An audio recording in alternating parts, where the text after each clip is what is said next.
માળિયાહાટીના અને માંગરોળ તાલુકામાં છેલ્લા કેટલાક સમયથી સતત વરસાદ વરસી રહ્યો છે। આ વરસાદના કારણે માંગરોળની નોળી નદીમાં ધોરાપૂર આવ્યું છે।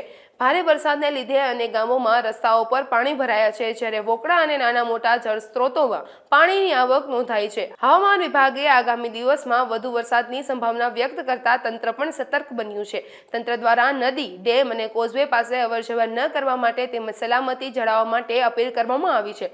બીજી તરફ માંગરોળના તિરુપતિનગર, જાનકીનગર, જલારામ અને ભક્તિનગર સહિતના વિસ્તારોમાં પણ પાણી ભરાયા છે।